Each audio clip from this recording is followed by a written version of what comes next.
अगर आपने किसी आईपीओ में 1 लाख का निवेश किया होता और आज उसकी कीमत सिर्फ 3200 रुपये रह गई होती तो कैसा लगता? डरावना है ना?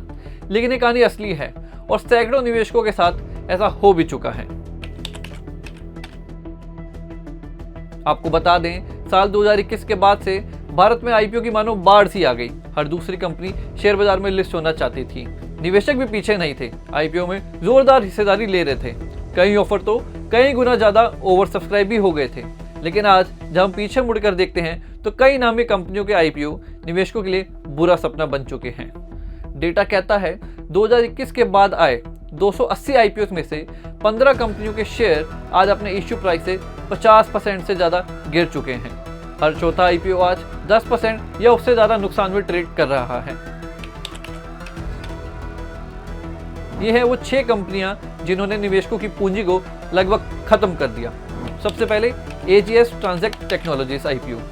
इसका इश्यू प्राइस था 175 रुपये, लेकिन आज शेयर का भाव सिर्फ 5 रुपये 60 पैसे है, यानी करीब 97% की भयानक गिरावट। निवेशकों की पूंजी लगभग खत्म हो गई। दूसरा है popular vehicles and services IPO. 295 रुपये के इश्यू प्राइस पर लॉन्च हुआ ये आईपीओ, लेकिन अब 55% की गिरावट झेल चुका है। नतीजन निवेशकों को भारी नुकसान। इस लिस्ट में तीसरा नाम है पेटीएम आईपीओ का, जिसकी पेरेंट कंपनी 197 कम्युनिकेशंस है। लगातार घाटा और रेगुलेटरी पाबंदियों ने निवेशकों का भरोसा तोड़ दिया। 2150 रुपये के इश्यू प्राइस से गिरकर अब शेयर 80% की गिरावट झेल चुका है।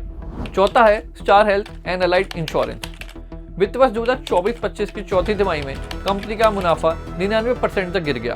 क्लेम रेशियो बढ़ने और मार्जिन घटने से दबाव बना है। 900 रुपये के इश्यू प्राइस से शेयर अब तक 51% गिर चुका है। इस लिस्ट में 5वां नाम है फिनो पेमेंट्स बैंक का।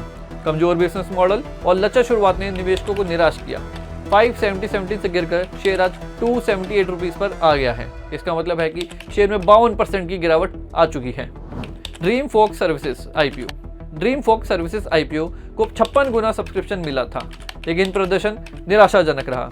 आज शेयर इश्यू प्राइस से करीब 53% नीचे है। सेंटम वेल्थ के सनंतन मंडल बताते हैं कि इन कंपनियों की असली मुश्किल वहीं से शुरू हुई जब आईपीओ से पहले उनका वैल्यूएशन आसमान छू रहा था, लेकिन जमीन पर उनका बिजनेस मॉडल उतना मजबूत नहीं था। कंपनियों ने ग्रोथ के बड़े बड़े दावे किए, लेकिन उनके मार्जिन टिकाऊ नहीं थे और बुनियादी ढांचा कमजोर था। सैमको सिक्योरिटीज के अपूर्वा सेठ ने कहा, अगर कोई कंपनी धीरे धीरे सुधार कर रही है या मुनाफे की ओर बढ़ रही है तो होल्ड करना या गिरावट में खरीदना समझदारी हो सकता है, लेकिन बेहतर है कि नुकसान सहकर बाहर निकल जाए। इसके अलावा लॉन्ग टर्म फंडामेंटल जरूर जांचें। अनरियलाइज्ड लॉस को कैपिटल गेन से सेट ऑफ करके टैक्स बचाएं। मैंने महंगे में खरीदा था, ये सोच छोड़ दे। भविष्य में भी आईपीओ मार्केट एक्टिव रहेगा। जेफरीज के मुताबिक 2025 की दूसरी छमाही में 1,54 करोड़ के नए आईपीओ आ सकते हैं। इस लिस्ट में सबसे पहला नाम है आईसीआईसी प्रूडेंशियल एएमसी का। दूसरा मीशो, ग्रो का भी आईपीओ जल्द देखने को मिल सकता है। इसके अलावा चश्मे बनाने वाली कंपनी लेंसकार्ट भी अपना आईपीओ लेके आ सकती है। एलजी इलेक्ट्रॉनिक्स इंडिया भी इस लिस्ट में शामिल है, लेकिन इस बार सिर्फ नाम या हाइप पर भरोसा मत करिए। कंपनी का असली मूल्य और मुनाफे की संभावना जरूर सोचिए। आईपीओ मतलब सिर्फ इनिशियल पब्लिक ऑफर नहीं होता, कभी कभी इसका मतलब होता है इन्वेस्ट पेस आउट। इसलिए अगली बार जब कोई आईपीओ आए तो जोश नहीं, होश से निवेश करें।